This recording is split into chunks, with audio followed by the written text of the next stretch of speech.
Hello everyone. So today we'll start with introduction to copula. What is a copula? Copula is basically a function which joins or couples multivariate distribution functions, that is multivariate CDFs, to its marginal univariate CDFs. Okay, to its marginal CDF. So we have some bivariate CDF, suppose fxy, and then we would have the marginal CDF fxx and fyy. So copula is a function which can connect this to these functions. Okay. But for going to copula, we need some other terms. So let me first introduce those terms. Okay. First of all, we know real line is minus infinity to infinity. So now we need a concept of extended real line. Extended real line includes minus infinity and infinity. Okay, so it's a closed interval minus infinity to infinity. We call this extended real line. Okay. And from this extended real line, we could define extended real plane as r bar cross r bar. Okay, so this is an extended real plane. And how are we going to introduce copula, or how are we going to find a function? So basically what we know is, suppose f is a CDF of some x. So f is basically probability x less than or equal to x. Then I have g as CDF of some other random variable. So g is, say, probability of y less than or equal to y. And suppose h xy is a bivariate CDF, that is x less than or equal to x, y less than or equal to y. Then we know that all these numbers are between 0 1. So we know that 0 is less than or equal to fx is less than or equal to 1. Similarly, 0 is less than or equal to gy is less than or equal to 1. And 0 is less than or equal to hxy is less than or equal to 1. Okay, this much we already know, that all these numbers are between 0 1. So basically what we are doing is, for each pair xy of real numbers, we assign a point fx gy in the unit square. For each pair xy of real numbers, we assign a point fx gy in the unit square, that is 0 1 cross 0 1. Why? Because fx and gy are between 0 1. And then this ordered pair, ordering is important. Okay, so this ordered pair then corresponds to another number between 0 1, that is hxy, corresponds to hxy in interval 0 1. Correct. So for xy, first we have a bivariate point in unit square 0 1 cross 0 1, and then to that bivariate point we associate another single number in an interval 0 1. So this whole process is going to be simplified via copula. Okay, so for that, let us define a rectangle in R2, rectangle in R bar 2, extended real line, real plane. So rectangle in R bar 2 would be Cartesian product of two closed intervals. Okay, this is nothing but Cartesian product of two closed intervals. So what will be those intervals? Anything. So basically I just need x1 less than or equal to x2, y1 less than or equal to y2. Then we define rectangle as x1 x2 cross y1 y2. Correct. What do we mean by that? Let us draw a diagram. By the way, all these things can apply to multivariate, but we are restricting ourselves to bivariate. So suppose I have x1 here, x2 here, and y1 here, y2 here. Then the rectangle is Cartesian product of x1, x2 with y1, y2. So we basically take all possible pairs where x comes from x1, x2 and y comes from y1, y2. So diagrammatically it would be this rectangle. Correct? Diagrammatically it would be this rectangle. And what are these points? So this is x2, y2. This is x2, y1. This is x1, y1. And this is x1, y2. Okay. So this rectangle is formed by Cartesian product of the two intervals. And then we also defined unit square. So for the sake of simplicity, we will have a notation I2 for unit square where I is 0, 1. Okay. Now we have to define what is meant by two-place real function. What is a two-place real function? So two-place real function H is any function whose domain is in extended real plane and range is in R. So it is two-place. Why is it called two-place? Because domain is bivariate. Okay, so it has two arguments and it is real function because its range is subset of R. So any function which has domain in R2, R bar 2 and range in R would be called as a two-place function. Okay, we have to study some properties of two-place functions to introduce copula. So for that we first need to define H volume of a rectangle B. Any rectangle B in bivariate setup which is formed by a Cartesian product of closed interval like we saw just before this, we will define H volume via some two-place real function H. So let me write down the definition. Let S1 and S2 be two non-empty subsets of R bar. So both these are subsets of extended real line, and let H be a two-place real function. Let H be a two-place real function such that domain of H is equal to S1 cross S2. Okay, domain of H is S1 cross S2. Okay, domain of H is S1 cross S2. And now we will consider a rectangle in domain of H. Okay, so let B be x1 x2 cross y1 y2 be a rectangle all of whose vertices are in domain of H.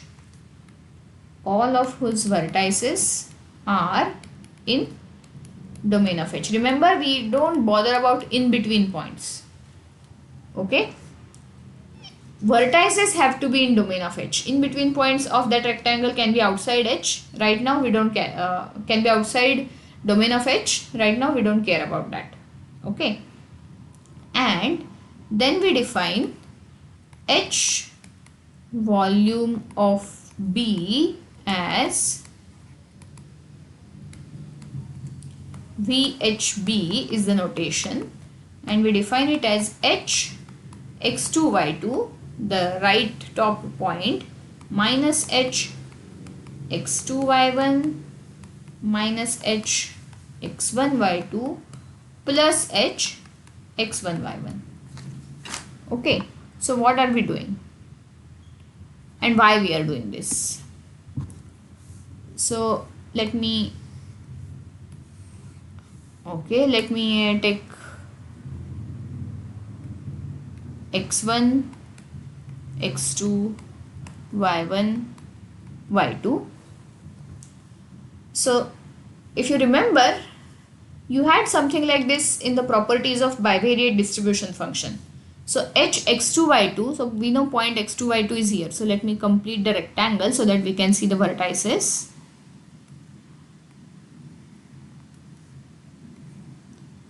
So x2 y2 is somewhere here.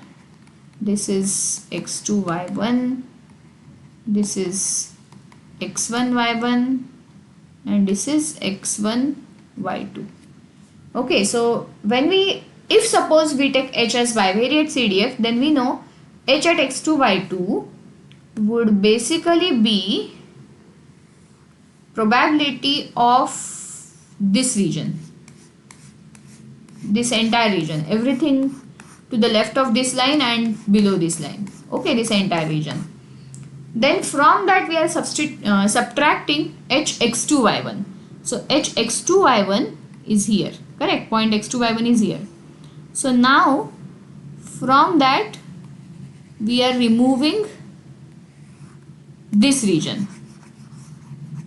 Okay, we are removing this region. We are subtracting means removing h x2 y1. Then we are also removing h x1 y2. So h x1 y2 means we are removing x1 y2 is point over here. Okay, so let me use another color.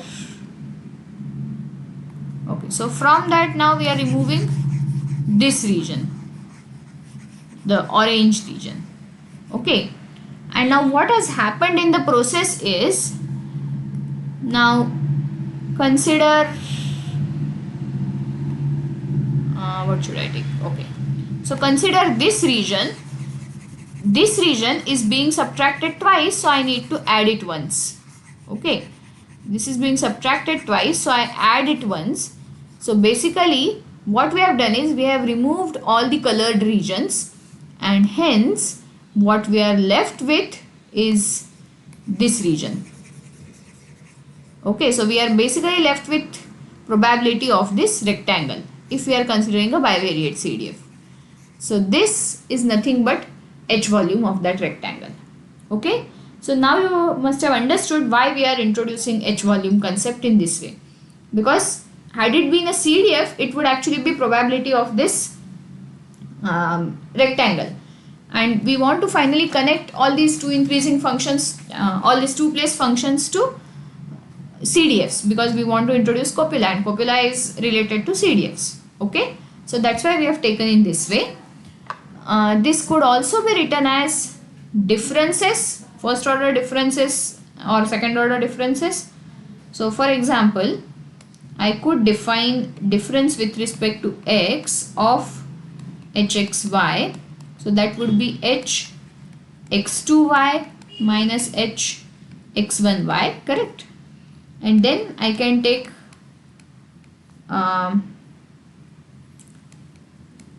difference with respect to y as h xy2 minus h xy1. So if we define in this way, then h volume of a rectangle is basically second order difference. So once taken with respect to x and next time taken with respect to y of hxy. Okay, you can check this. You have to just substitute this and this. Okay, so or maybe let us try here. Okay, so delta y1 y2 of, this would be h x2y minus h x1y, and now I have to apply difference with respect to y on both these terms. So I will be left with h x2 y2 minus h x2 y1. This is difference applied to first term, and then minus h x1 y2 minus h x1 y1. So this is difference applied to second term. So if we simplify, if we use the minus sign, this becomes minus h x1 y2 plus h x1 y1, correct? H x1 y2 minus x2 y1 minus x1 y2 plus x1 y1. So this is exactly what we have. So basically H volume is a double difference of hxy, where one difference is taken with respect to x, another with respect to y. Actually, the order doesn't matter. You can take x here, y here. You can check as a homework and it remains the same. Okay. Okay.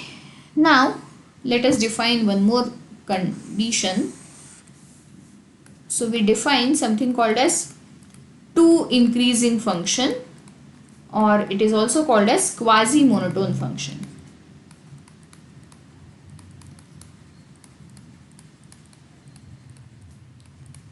Two increasing function or quasi-monotone function. So what is this? Let me write down the definition first and then we'll discuss. A two-place real function h, a two-place real function h is two increasing. It is called as two increasing if h volume of any rectangle is greater than or equal to 0. So VHB is greater than or equal to 0 for all rectangles B whose vertices lie in the domain of H. Okay, whose vertices lie in domain of H. So we are saying that if H volume for all the rectangles is non-negative, then we say that the function is two increasing. So you must have guessed now from the earlier discussion that a bivariate CDF will always be a two increasing function, because for a bivariate CDF H volume is nothing but probability of that rectangle, and probability can never be negative. So a bivariate CDF would always be two increasing.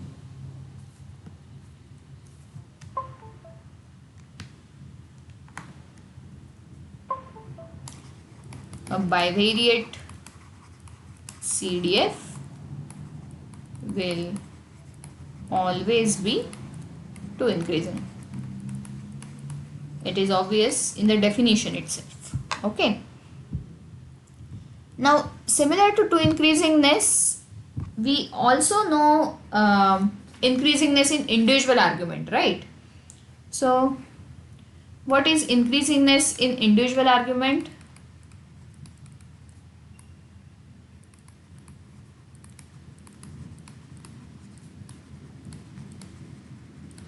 So if x1 less than or equal to x2 implies hx1y is less than or equal to hx2y for every y in S2, because S1 cross S2 is supposed to be the domain, then we say that hxy is increasing in x, increasing or non-decreasing to be more precise, non-decreasing in x.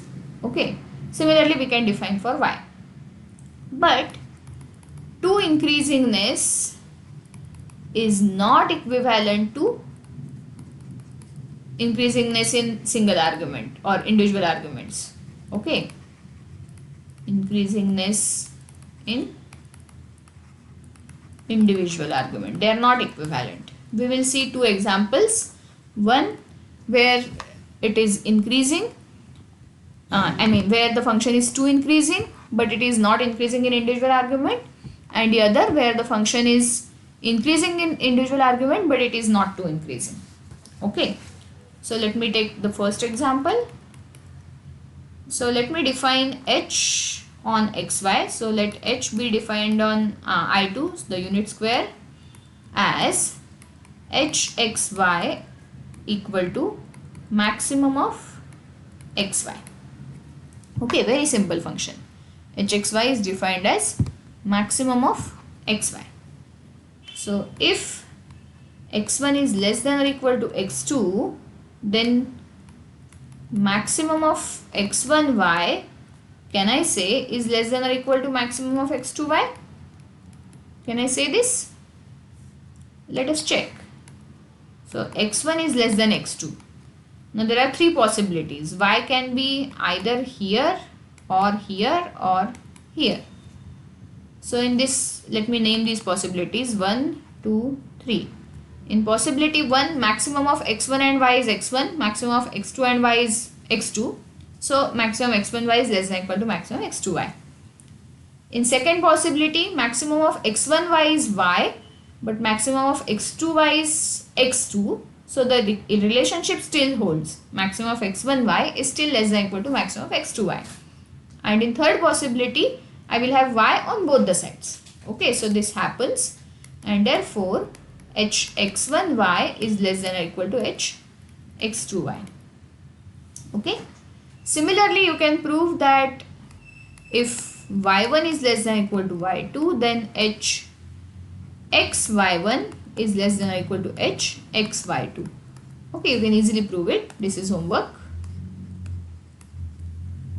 So we can see that this maximum function is increasing in individual arguments. Now let us see if it is 2 increasing. Okay. So to check whether it is 2 increasing, we need to show that h volume is greater than or equal to 0 for every rectangle whose vertices are in the domain of S1 cross S2. So let us consider I2 itself. I2 is the domain.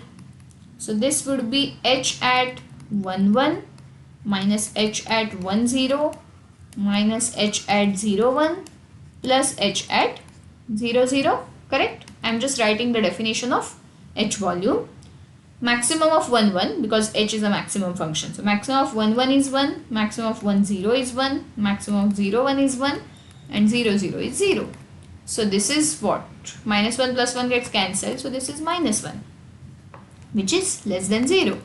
Therefore, this function h is not 2 increasing, even though it is increasing in the individual argument. So what we have concluded is, being increasing in the individual argument does not guarantee that the function is 2 increasing. Okay. So today we will stop here. In tomorrow's lecture we will see that even the reverse is not true. Means we will see an example where the function is 2 increasing, but it is not increasing in the individual arguments. Okay. Let me stop here. Thank you.